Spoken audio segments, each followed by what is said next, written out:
Hello and welcome. I am excited to represent historically excluded businesses in this presentation about intentional inclusion. I'm going to go ahead and share my screen here so that you can see the presentation alongside of me speaking. And let's get started. Okay, so first, I would like to share a little background with you and talk a little bit about myself. I know that this is a session for vendors. So I have been a vendor and I am also an event producer. I have been producing events for over 15 years. And I actually started quite by accident doing a job that was not in my job description because I had a good eye for it. And during a standing room only event that I had put together for a department I didn't even work for, the department head actually came up next to me and leaned over and said, you should be doing this. You're really good at it. And for whatever reason, until that moment, it hadn't occurred to me that I could be an event professional without doing weddings. So off I went to change careers and begin a new path. I don't know how many of you may have sort of stumbled into something that you realized you were good at, or maybe it took someone else to tell you in a moment, but that's how it happened for me. So my official start in the event industry was 15 years ago. First, I worked in the in the fitness industry for several years. That's where I got my start, which was quite a bit of fun. And I am especially passionate about working with nonprofits and causes that I believe in, doing fundraisers and things like that. And in this session, we are going to talk about creating more opportunity for diversity within vendors. And we're going to use this session to move from concept to action when it comes to inclusion. Okay. So growing up a little mixed girl, I was never quite Black enough for all Black spaces, and I was never quite white enough for all white spaces. I've always felt like an in-betweener, and I learned to code switch very well. So for anyone who isn't familiar with the term, code switching is an Oxford Dictionary term for the practice of alternating between two or more languages or varieties of language in conversation. It can also pertain to behavior patterns. My whole life, I had people telling me that I don't talk Black, or that I talk white, or, I would have phone calls with other colleagues and professionals, and then they would meet me in person and tell me, explicitly how I did not look like I sounded on the phone. So it was just this struggle that I had with how to be exactly who I am, but no matter what space I was in, I was never enough for the other people in that space. So this is important to our topic today because it informs my perspective and experiences. People of color who are watching will nod along with me because they know exactly what this is. We walk into a room, glance around, and determine exactly how Black or how much of ourselves that we can be in this space. And I was reminded of this often when I would get hired, and colleagues from executives all the way to cubicle partners would say, "But you're not really Black, right?" Over and over, I had to represent and explain and brush off comment after comment. So I say this to begin the conversation about the difference between diversity and inclusion. You see, a lot of these companies I worked with in my early experiences were checking the diversity box, so to speak. And I am well aware that as a light-skinned Black woman, I check two boxes for them without being too much of whatever it was that they were trying to avoid. If this is making you uncomfortable, I urge you to stay and listen, because this is the reality that historically excluded people groups are facing in the working world everywhere they go. How much of myself can I be in this space? How can I build my business and still be true to myself? So today, things are marginally better in that a worldwide conversation about diversity, inclusion, and equity has been at the forefront. So the ideas cannot be ignored, even if the practice has been slow to implement. What I want to address today is how we, as event professionals of all types, can focus on inclusion, why it matters, and how everybody wins when we do that. I want us to move from concept to action when it comes to inclusion. So let's start with some mindful terms and be sure we're all on the same page with language, because language matters. Most know that diversity means a space that is diverse. Simple enough. But checking that box by adding diverse types of people to your team or a roster of vendors is not enough, actually. Are you hearing their voices? Are you asking for their input? Are you amplifying their voices to others when it comes to your event plans and goals? Simply put, diversity is being in the room and inclusion is being heard and valued for what you bring to that space. A friend of mine and a trailblazer in LGBTQ issues would often say, diversity is being invited to the party and inclusion is being asked to dance. I would also say that diversity is sitting at the table and inclusion is being valued for speaking your mind at that table. You will also hear me use the term historically excluded instead of terms like minority or underrepresented. This is intentional. It is very important to remember that the people groups affected by discrimination have been historically and intentionally excluded, left out, pushed out, and ignored. It will also require an intentional effort to undo the hundreds of years of damage this has done. Okay. Identity is another term we need to be familiar with, but I want you to think about it as we go along. Your identity affects your viewpoint. And we won't go into implicit bias in this section, but you should look into it if you aren't familiar with the term. But think about your identity and how that shapes the way you see everything. And then think about how you might need to step outside of that viewpoint to include others whenever possible. For instance, when I talk about discrimination or my own stories, I will be speaking from my experience as a Black or mixed race, hetero cis female. I want to be clear that discrimination and exclusion has harmed many people across many identities, including race, gender, age, religion, physical ability, neuroability, socioeconomic status, weight, and sexuality. These ideas I hope to convey will apply to all. Lastly, if you are a hetero white cis male, I hope that you will listen up and make a plan to stand in the gap and create a bridge and help elevate the practice of intentional inclusion in this industry and beyond. When white women gained the right to vote 100 years ago, they were not able to vote for their own right to vote. So they had to rely on white men to stand in spaces that they were not yet allowed to be in. They needed those allies, for lack of a better term, and advocates to stand in those spaces with other white men and make their cause important. This is what we also need now.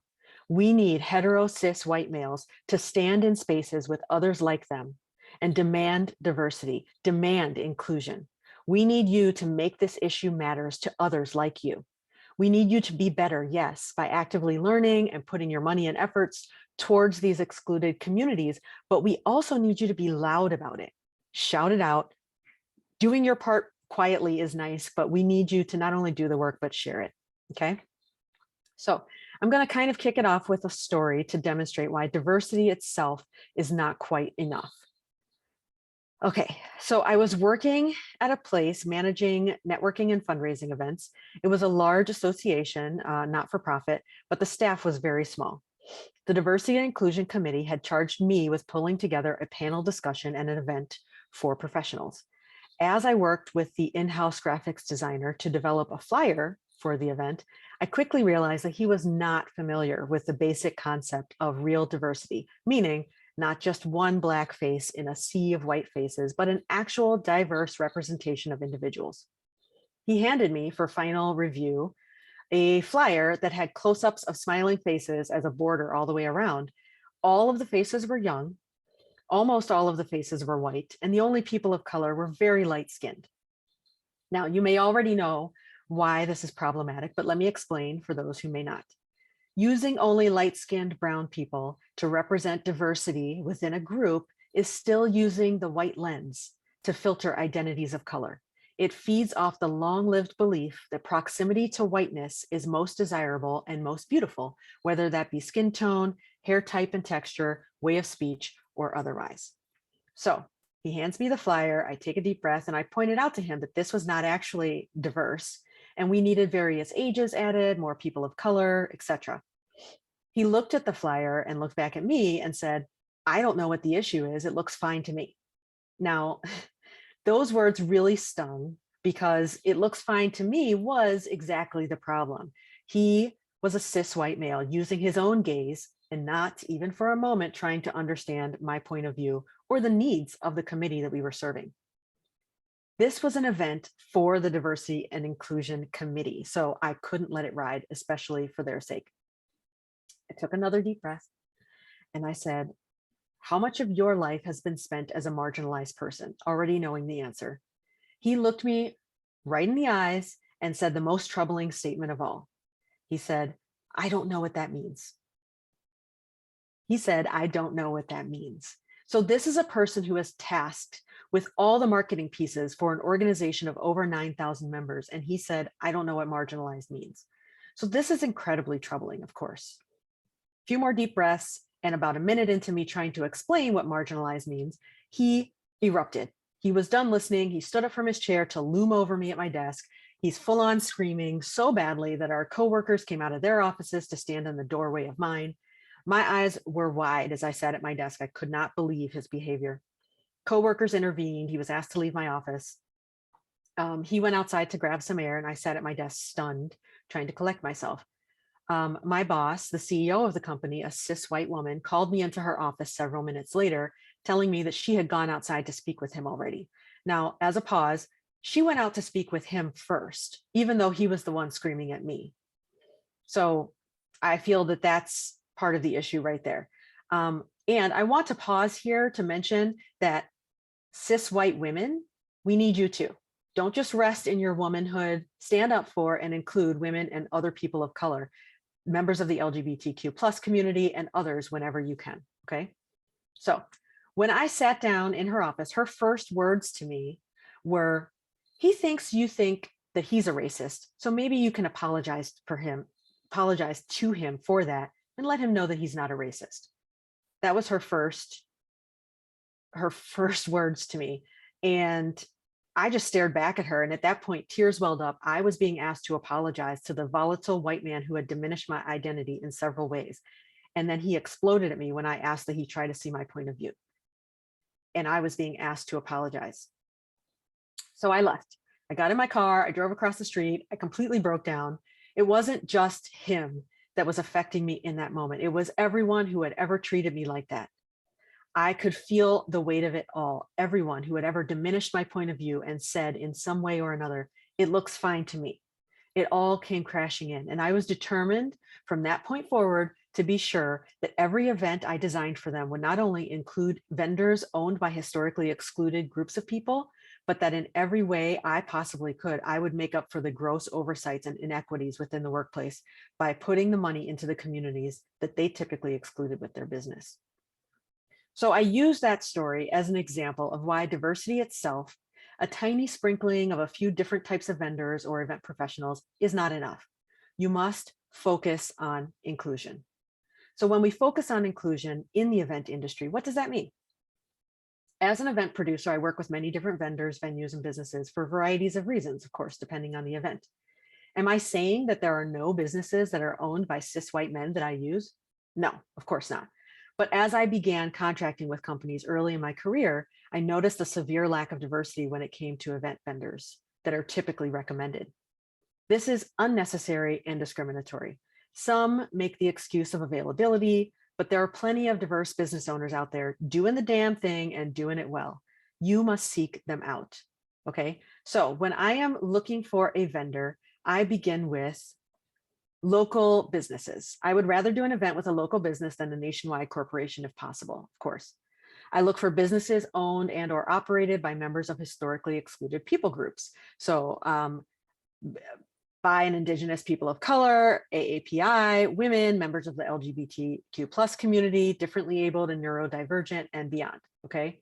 So you're looking specifically for these businesses that are either owned or operated by members of these people groups.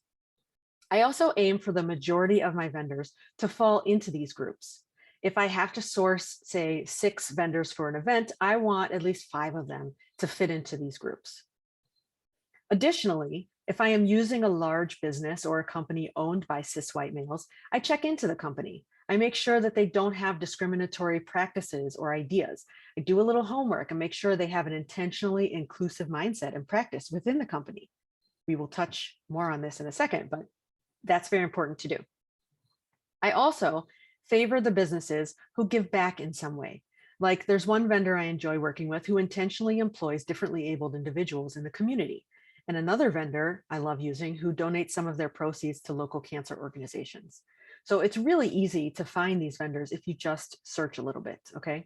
I'm not going to get into the ways to check for performative allyship here in this session, maybe another time, but this here is a good starting guide to get you going and looking for vendors that are from diverse people groups.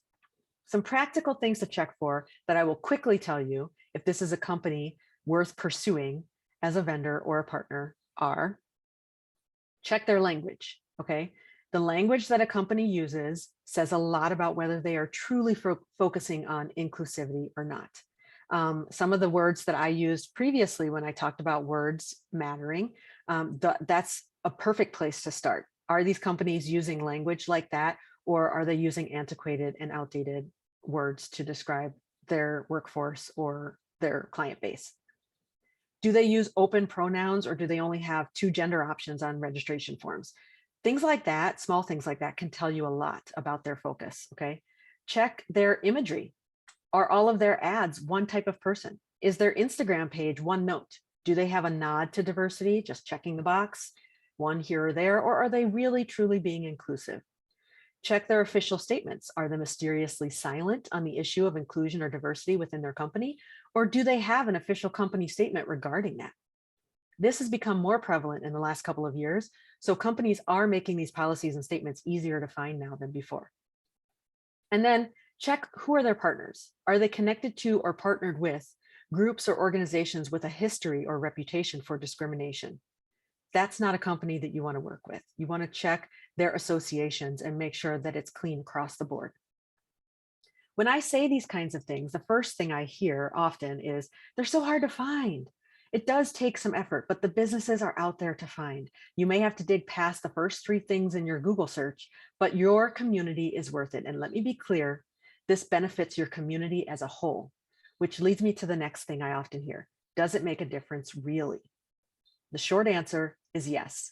Let me go ahead and share a couple stats with you to make it more clear. These are just a few and in no way comprehensive, but it will give you the beginning of an idea of how this affects your community, okay? So touching on the pandemic, 41% of Black-owned businesses were closed due to the pandemic, compared to 17% of white-owned businesses. So there is a need there that needs to be filled to build these businesses back up across the board.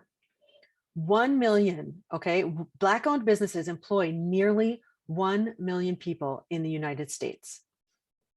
2 million. There are 2 million small businesses owned by Asian Americans that employ more than 3.5 million people. 1.7 trillion is our next number. According to a couple of different studies, LGBT businesses contribute an estimated 1.7 trillion to the US economy, okay? Now, for some small business stats, small businesses employ 58.9 million people, and local business generates 70% more economic activity per square foot than big box retail. And finally, I love this last stat. This one is a doozy. I love it. 250%. Small businesses donate 250% more than large businesses to community causes. So think about that right there. 250% more going right back into the communities where you live and work. The bottom line is, when you support local, diverse, and small, you support everyone in the community. All it takes is intention.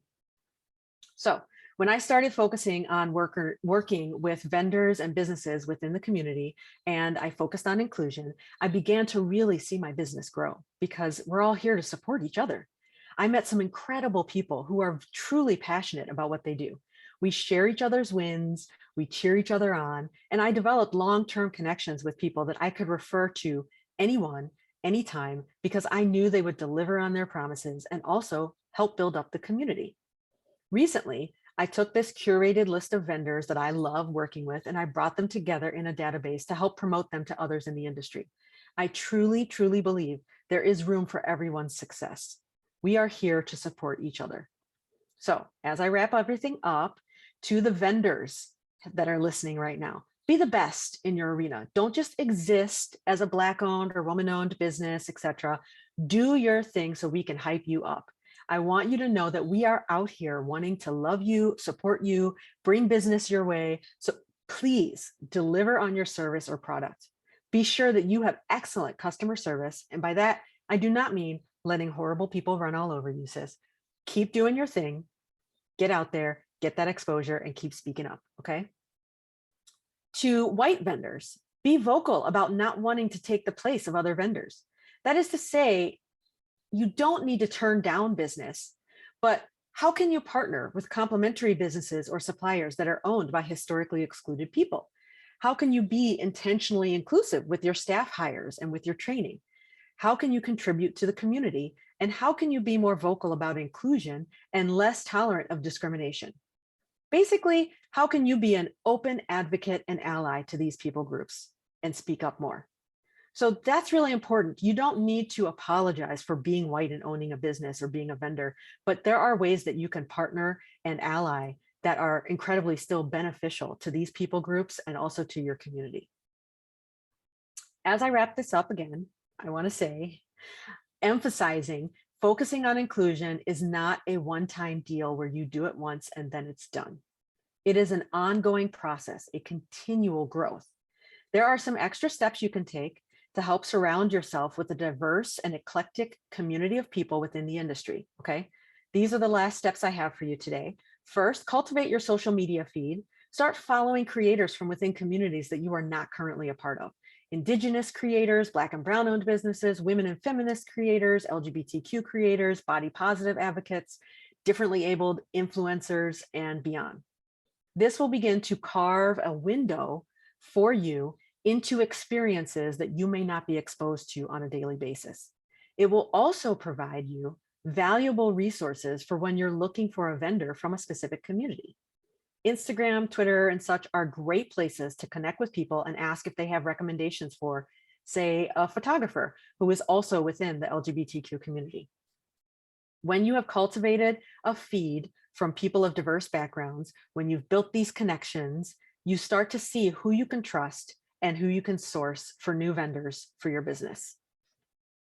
And then lastly, if you are pitching to a client and they are resistant to a vendor that you absolutely know will be perfect for the job, fight for your vendor. Stand in the gap as much as you can. You know that your goal is to bring business to these diverse business owners, but it may not yet be a priority to others. So it's up to you to make them part of the solution with you. This is how you put a focus on inclusion. If you're part of a historically excluded people group, handle your business, do it well, get yourself out there. Keep speaking up. If you're white, please be sure to find ways to amplify the voices of non-white and non-cis colleagues and use your voice in business to focus on inclusion in all the ways that you can. I want to thank you for listening to me today, and I appreciate your time and attention on this topic. Have a wonderful, wonderful day.